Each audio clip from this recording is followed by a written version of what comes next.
Welcome, ladies and gentlemen, to the very first episode of the Digital Lounge channel, otherwise known as the DLC Online. My name is Andrew Nickel. My name is Tony Baraka. A little background on what we're actually getting going here before we get into things.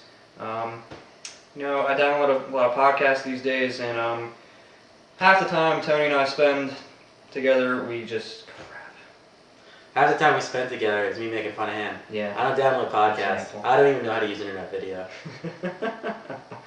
Anyway, I'm joking. Tony and I are both fairly cool nerds, I would say. We play a lot of video games, read a lot of comics, stuff like that. And half of our days spent arguing about different topics that we're interested in.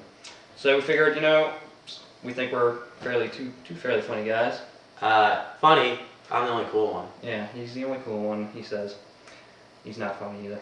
But we think someone out there in the internet could get a kick out of it. So it's a little project at the moment. We're just going to get started. We'll see where it goes. You can reach us at thedlconline.com. There's currently nothing up on the website. But we own it. but we do own it. If you have any comments, thoughts, or if you just want to send us some hate mail, you can reach us at thedlconline@gmail.com. Haters welcome. Haters welcome. We'll probably get a lot of them. Alright, well, what can I say? A lot of people hate the cool people more. To start off, we're going to start off with the biggest news of the week, and that is HD DVD conceding defeat to Blu-ray.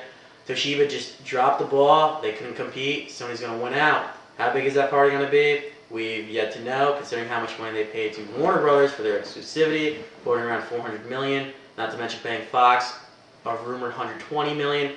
That office party might be a lot smaller than we expect. Nevertheless, you'll be owning a Blu-ray player and not HD DVD. What do you think about that? All I can say is, thank God this is over. This format war hasn't been going on that long, really, in the scheme of things, but 2 years max. My opinion, I'm glad it's over. I'm glad that the industry has finally picked a standard that we can all adhere to now. I was gunning for Blu-ray from the beginning. I know you were going for HD DVD. That's because I don't like Sony. Yeah, I can't say I'm the biggest Sony fan myself either, but although we're videotaping this on a Sony Handycam. It's actually a Canon. Oh, I own a Sony Handycam. Yeah.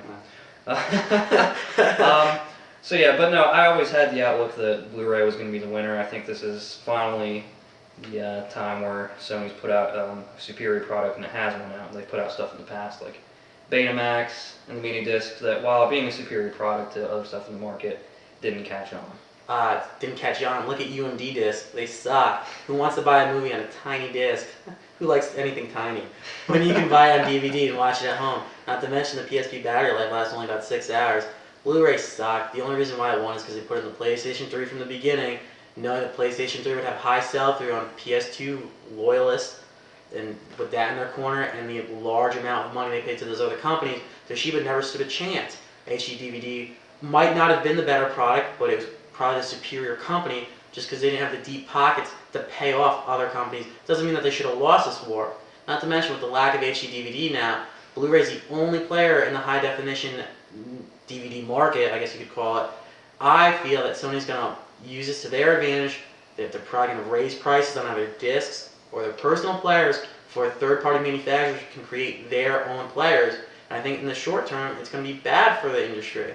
The way we had it wasn't necessarily the best situation, but it helps for competition, ideas, like the dual players that play both Blu-ray and HD DVD. Good point. I just think that Sony now is going to rule the next generation DVD market, which is something that they're not doing with this generation of video game consoles. I mean, yeah, you're right. There's no dispute. This is a big deal for Sony. Well, yes. They paid a lot of companies a lot of money for them to accept this format. They had to do something. Obviously, dropping on their knees wasn't working. But at the same time, Sony stands to make a lot of money out of this deal. However, like I said, I prefer the format. A disc that has a theoretical limit of 200 gigs gets an A+ from me. But you're right. I think what you say in the short term about prices maybe going up, I can maybe see that, but I think in the long term, obviously prices are going to go down. The market's going to get saturated from Blu-ray players from every company. You're going to be able to, probably within the next few years, get a dirt cheap Blu-ray player from Walmart. Yeah. So it'll get there, but I mean, at the same time, I'm glad they picked the format, but I'm still not sold. I'm not going to rush out and buy a Blu-ray player tomorrow. I'm not going to rush out and buy a PS3 tomorrow. Well, if I was, I would pick the PS3. But I still refuse to pay $30 for a movie, a new release. It's just, I refuse to pay that. I've been used to paying the $15-20 for new release on standard DVD, and honestly, the difference, it's fairly minute. I mean...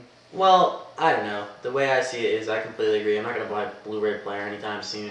I'm completely content with DVDs for the moment and watching high-definition television that I can record on my DVR. Yeah, I don't need to buy a Blu-ray disc to watch Planet Earth, for instance. I just record that. I would definitely buy that in HD. Well, obviously, but I'm not going to buy that player because I don't care. Not to mention, I'm still anti-Sony for them taking out the backwards compatibility chip from the PS3 and the new models. I think that was bullshit. I think they should have left it in. No, they have a software emulator, which is still rumored to be taken out of the newer models. I still don't see exactly where they're going with this. If I buy a PS3, I want to be able to play my PS2 games. It's the same infrastructure almost. It's the easiest thing to do, and they're taking it out.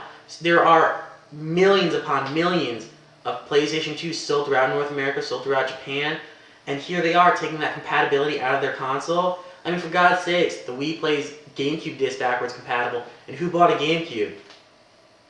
I mean, and I love that. Playing Smash Bros. Melee while waiting for Smash Bros. Brawl is the only thing keeping me out of the insane asylum. That and I lie a lot. This is true. But yeah, down the line, I'll pick up a Blu-ray player, most likely PS3. Kind of sad that the only reason I'm going to pick up PS3 is pretty much to watch movies on this. But it's good. The war's over. Whether you agree with the winner or not, it's going to be better for everybody in the long run, I believe. I don't know. What can you say though? Sony, congratulations, you did what it took. And even if we hate you for it, you are the winner and you're going to make a lot of money. Yep. Now, kind of just branching off from PlayStation 3 bashing, which I love to do, I talk about the 360. I do enjoy playing the 360. I like 360 games for the most part. Although, they have the worst product failure rate I've ever seen in my life. I think the statistic this week was 16%? 16.4% came out. Microsoft, of course, disavowed knowledge. They even questioned the validity of the statistics from that particular company. So we don't know whether to trust it, whether to call BS. It's kind of up or down. I mean, I can't say I trust Microsoft because our 360 crashed. They just simply sent us a new one. And now, unless we log into our specific Xbox Live username, we cannot play any of our downloaded content at all. Yeah. We read a story about that a few days ago. I believe it was on Joystick. It was on Joystick. Yeah. Doesn't affect us too much because we really only have one game on the arcade right now. We've played a lot of Worms recently. So it doesn't affect us too much, but if you are someone who uses the Xbox Live Arcade a lot, that could potentially be a big effect on you, especially if you got roommates who want to play your games. Yeah, for instance, I logged into my Xbox Live username. Andrew actually bought Worms on his name. I wanted to play Worms, and either I have to repurchase it or I have to exit out, play under his name. Yeah. That is unacceptable. He sent away his product because it was a manufacturing defect. They sent us a new console, which was supposed to fix the problem. Sure, it fixed the problem of our not having a 360, but gave us an altogether new problem of not being able to play things that we purchased. How does that happen? Yeah. Fix that. I do think this is kind of an honest mistake by Microsoft. I don't think this is something that was done intentional. I do think it's just a little mess up, but they've said they're going to fix it. They just don't really know when. They said in the coming months. Well, when it comes down to it, why tandem your downloaded content to the 360 console itself and not to your hard drive? Why can't we take our hard drive to a friend's house, plug it into their 360, and play Worms at their house too? It's not like we're downloading it onto their 360 when we take it over there. It doesn't make sense because when you ship out your 360 console, you keep your hard drive with you anyway. Why not mash the two together? Why mash the download content to the serial number on the back of the console? It doesn't make sense. It doesn't make sense. No, it doesn't. But hopefully that problem will be resolved soon. We won't need to worry about it. So we'll see.